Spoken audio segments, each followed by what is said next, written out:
Salut tout le monde. Bienvenue dans mon Ritz-Carlton ici à Longueuil. Je suis à l'hôpital Charles-Lemoine ici depuis, c'est ma troisième journée déjà. Et euh, I'll be also speaking in English.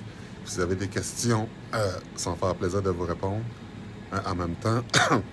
Euh, Avant, mais je veux, euh, je veux remercier tout le personnel, euh, les infirmiers, les docteurs, tous les gens qui sont ici et qui prêtent main forte aux gens affectés par le virus dans tous les hôpitaux euh, à travers le monde.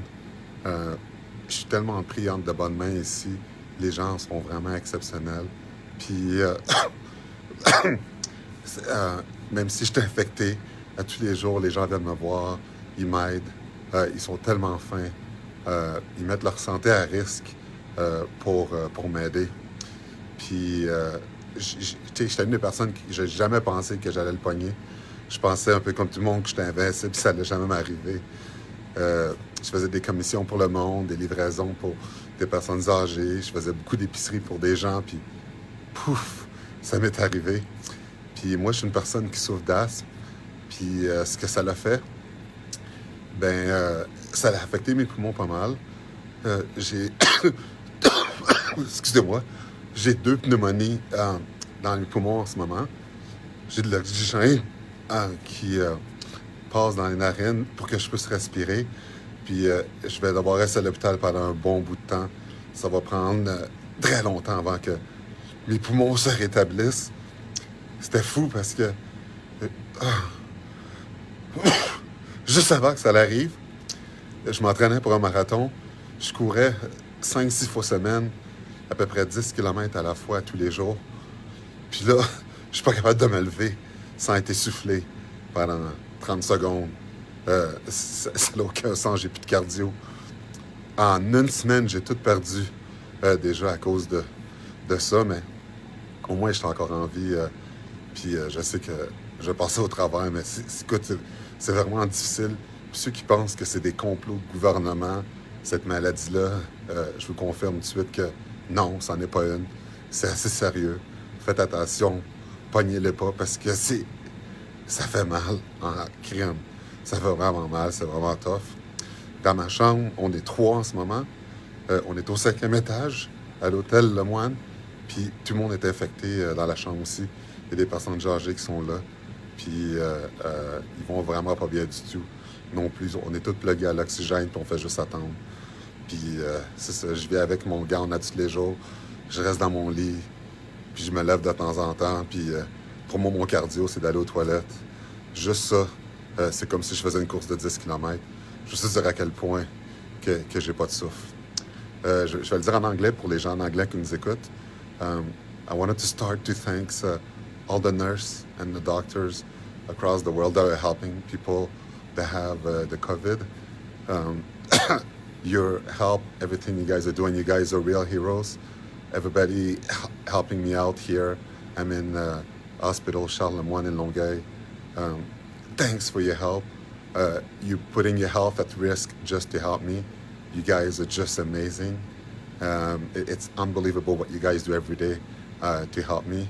And just before I got here, I was running to complete a marathon next year, 5-6 days a week, 10 kilometers every day.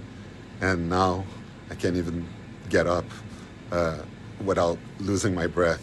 It's insane. I have pneumonia in both my lungs. They're affected by the COVID because I have asthma. And I need to have oxygen blowing through my nose. And vous voyez tous les puffers qui sont là, les ventolins. I gotta take this every 4 hours, like 6 puffers of everything every 4 hours. So yeah, it's pretty tough. At night, the night are the worst. At night, I have fevers. A couple times at night, I have to get up, get pills, because I run bad fever. The night times is the worst when I'm getting through this. But yeah, that's what I have to do. I wake up in sweats all the time. And you know what? I'm not the only one fighting this, so don't feel sorry for myself. It's okay. That's what happens in life. Euh, le soir, c'est la partie la plus difficile de ce virus-là. Parce que c'est là que j'ai souvent la fièvre. J'ai la fièvre pendant la nuit. Je me réveille aux 10 heures du matin, ils m'amènent des pilules. Puis je me fais injecter dans le bras. Euh, je me fais injecter un soluté pour m'aider avec mon mal de tête aussi en même temps que j'ai mal à la tête constamment. Je suis constamment. Mais c'est peut-être parce que je suis dans la partie la plus difficile du virus. Puis ceux qui le pognent, pensez pas que ça prend 2 semaines seulement avant que ça parte. Ça peut prendre 1 mois. Ça peut être très long, là, le temps que ça parte. Je sais que souvent on parlait d'être confinement, aller vous confiner pendant 2 semaines. Quand tu l'as, c'est pas ça, là. Je peux être ici très, très longtemps à l'hôpital en ce moment. Puis, je vais vous dire, euh, je remercie l'effort des gens, ce qu'ils font avec la bouffe qu'ils me donnent ici. Mais des patates pilées au micro-ondes, c'est... C'est... Good. C'est...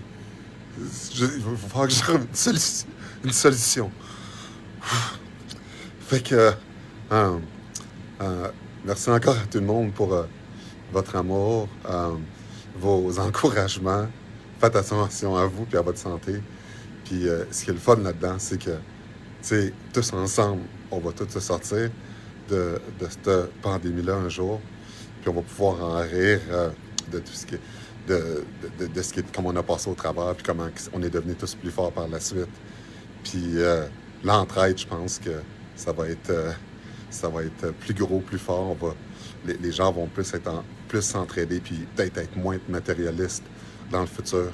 Parce qu'en ce moment, tu peux avoir tout le matériel que tu veux. Le plus important, c'est la santé. Puis pour moi, en ce moment, le plus important, c'est juste de pouvoir respirer, puis parler normalement. Puis juste pour pouvoir aller comme ça en ce moment, ça me demande énormément de souffle. Mais là, c'est juste que là, je suis plus capable de rien faire, d'être dans mon lit, d'écouter la télé. Je fais juste ça, là, je suis en train de devenir fou. Fait que, à tous les jours, je vous écœurer avec des messages de même, parce que j'ai rien d'autre à faire de ma vie que de dire des niaiseries. À cause que je suis en train de devenir fou, il faut que je reste à la même place pendant des jours et des jours. Je sais pas comment je vais faire. Demain, ça va peut-être être un rose gown que je vais mettre avec des petites fleurs. Je sais pas. Mais puis je peux même pas me laver en plus. Tu sais, quand tu dors, tu te réveilles parce que tu te sens. Ça va vraiment pas bien. Ça va pas de bon sens. Fait que c'est là à tout le monde. Puis restez fort. Puis je m'en vais faire. Le téléphone sonne sur votre père. Ah ouais? Oui. OK, je vais l'appeler après parce que parce que, regarde, dis allô au monde. Regarde, les infirmières comment ils sont gentils. Je fais un live pour ça. OK. Ouais, ça a l'air que mon père m'appelle pendant que je fais un live Facebook. Mon père ne connaît pas la technologie. Puis là, je peux pas vraiment répondre au téléphone. Fait que, papa, je t'appelais après le live. Il m'appelle vraiment là, à ce moment-là. Il pourrait écouter le live, avoir des nouvelles. Puis là, il m'appelle dans la chambre, là, puis il réveille les personnes âgées qui sont là. Il se demande pourquoi le téléphone sonne. Mais là, le téléphone est à côté de la madame. Puis je vais pas aller prendre le téléphone à côté d'elle. Elle va voir un gros monstre arriver. Puis elle va dire qu'est-ce qui se passe? C'est un cauchemar que je fais. Fait que non, je vais pas aller là en ce moment. OK, tout le monde, faites attention à vous autres. Puis je vais aller faire je vais continuer mon live sur Instagram pour le monde qui l'ont. Bonne soirée.